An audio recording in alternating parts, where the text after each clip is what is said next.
നിങ്ങൾ ഈ ആർത്തവകാലത്ത് പള്ളി പോകാറുണ്ടോ? അപ്പോൾ പറയും ഇല്ലച്ച. വേദപുസ്തകം വായിക്കാറുണ്ടോ? ഇല്ലച്ച. വിളക്ക് കത്തിക്കാറുണ്ടോ? ഇല്ലച്ച. എന്താ കാര്യം? അമ്മ പറഞ്ഞിട്ടുണ്ട് ഇതൊന്നും ചെയ്യരുത്. ഞാൻ ചോദിച്ചു എന്തുകൊണ്ടാണ് ഇങ്ങനെ ചെയ്യരുതെന്ന് അമ്മ പറഞ്ഞു തന്നത്? അപ്പോൾ പറഞ്ഞു അന്ന് അശുദ്ധിയുള്ള കാലമാണ്, ഇംപ്യൂർ ടൈമാണ്. ഞാൻ ചോദിച്ചു എന്ത് അശുദ്ധിയാണ് നിങ്ങൾക്കുള്ളത്? കാരണം ഇത് നിങ്ങൾ ചോദിച്ചു വാങ്ങിച്ചതാണോ?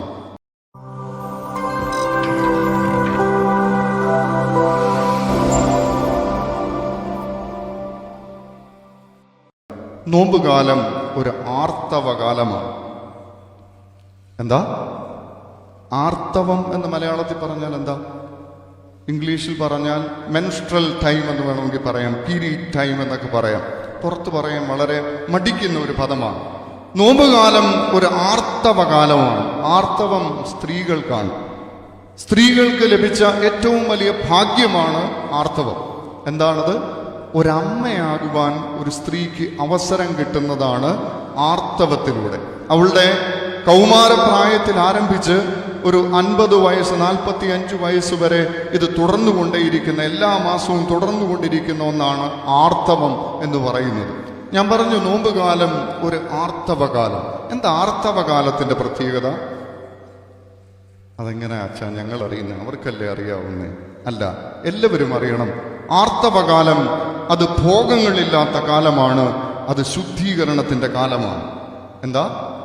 അത് ഭോഗങ്ങളില്ലാത്ത കാലമാണ്, അത് ശുദ്ധീകരണത്തിന്റെ കാലം. എന്താ ഭോഗങ്ങളില്ലാത്ത കാലം?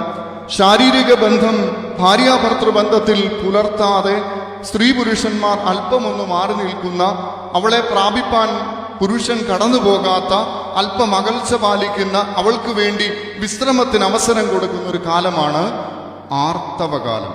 2 ശുദ്ധീകരണ കാലമാണ്. പലപ്പോഴും നമ്മുടെ പഴയ ആളുകൾ ഉൾപ്പെടെ, അല്ലെങ്കിൽ ഈ പുതിയ തലമുറയിൽ ഉൾപ്പെടെ പലരും പറയും, ചിലരൊക്കെ ചോദിക്കും, ബലഹീന എനിക്ക് ചെങ്ങന്നൂർ ഭദ്രാസനത്തിലെ പ്രീ മാരിറ്റൽ കൗൺസിലിങ്ങിന്റെ ചുമതല കൂടെയുണ്ട്, അതുകൊണ്ട് ആ ക്ലാസ്സുകൾ കൈകാര്യം ചെയ്യുന്നത് ഇപ്പോൾ ബലഹീന ഞാൻ കൂടെ. അവിടെ വരുന്ന പുതുതായി വിവാഹം കഴിക്കാൻ വരുന്ന ദമ്പതിമാരോട് പറഞ്ഞു കൊടുക്കുന്ന ഒരു കാര്യമുണ്ട്, എനിക്ക് ബോധ്യപ്പെട്ട ഒരു കാര്യമുണ്ട്. നമ്മുടെ പഴയ തലമുറ ഇപ്പോഴും നമ്മുടെ കുഞ്ഞുങ്ങൾ അവരോടൊക്കെ ചോദിച്ച് മനസ്സിലാക്കിയത് കൊണ്ടാണ് പറയുന്നത്.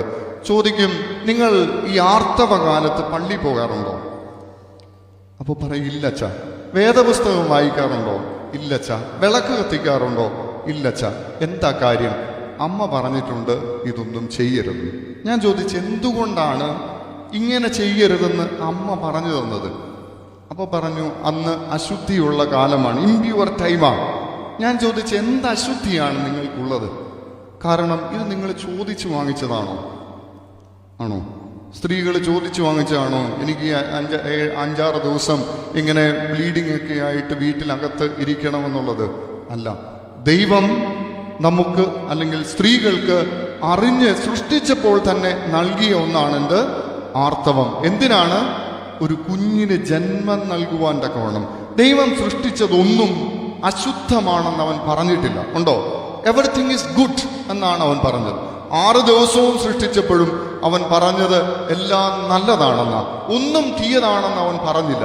പിന്നെ എങ്ങനെയാ ദൈവം കൽപ്പിച്ചു കൊടുത്ത ഈ വലിയ വരദാനം, ഈ സമയം അശുദ്ധമാണെന്ന് പറയാൻ പറ്റുക? ഒരിക്കലുമല്ല. ഇത് അശുദ്ധ കാലമല്ല, ഇത് ശുദ്ധീകരണ കാലമാണ്.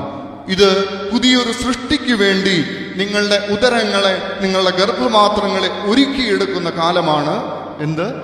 ആർത്തവകാലം. ഈ സമയം അശുദ്ധി ഒന്നുമില്ല. ബ്ലഡ് പുറത്തേക്ക് വരുന്നത് കൊണ്ട് അത് അശുദ്ധമാണെന്ന് പറയുന്നില്ല. നമ്മളെല്ലാവരും വിശുദ്ധ കുർബാന അനുഭവിക്കാൻ ദേവാലയത്തിൽ വരും. ശനിയാഴ്ച വൈകിട്ട് ഭക്ഷണമൊക്കെ കഴിക്കും. ശരിയാ, നോൺ വെജിറ്റേറിയൻ ഒന്നും കഴിക്കത്തില്ല. പക്ഷേ ഭക്ഷണം കഴിച്ച് ഒരു 8 മണിക്കോ 9 മണിക്കോ കഴിച്ച് 10 മണിയാകുമ്പോൾ കിടന്നുറങ്ങും. രാവിലെ 5 മണിക്കോ 6 മണിക്കോ എഴുന്നേക്കും. ഒരു നോർമൽ ഡൈജഷൻ ടൈം എന്ന് പറയുന്നത് 6 hours ആണ്. ഉറങ്ങിക്കഴിയുമ്പോൾ അതിൻ്റെ കൂടുതൽ ടൈം എടുക്കും. അപ്പൊ രാത്രി കിടന്നുറങ്ങുന്ന ഒരാൾ രാവിലെ എഴുന്നേൽക്കുമ്പോൾ മോഷൻ കൃത്യമായി പോകണമെന്നില്ല.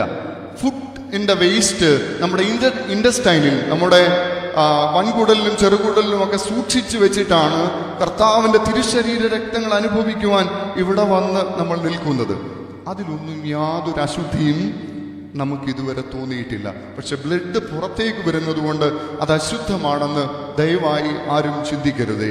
അത് ശുദ്ധീകരണത്തിന്റെ കാലമാണ്. എന്തുകൊണ്ടാണ് ഈ കാലഘട്ടത്തിൽ മാറി നിൽക്കണമെന്ന് പറഞ്ഞത്? മറ്റൊന്നുമല്ല, സ്ത്രീയുടെ നന്മയെ പ്രതിയാണ്. ഇന്നത്തെ കൂട്ട് സാനിറ്ററി നാപ്കിൻസ് ഒന്നും അന്ന് സുലഭമല്ലായിരുന്നു.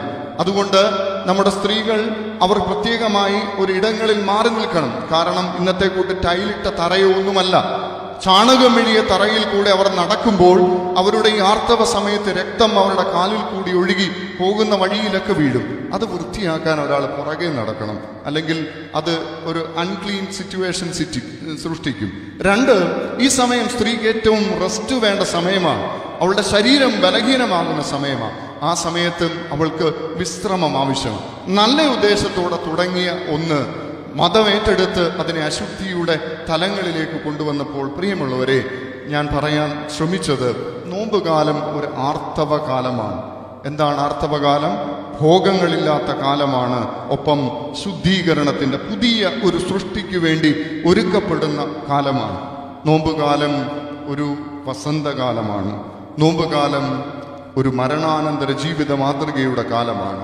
നോമ്പുകാലം ഒരു പ്രണയകാലമാണ്. നോമ്പുകാലം ഒരു ആർത്തവകാലമാണ്.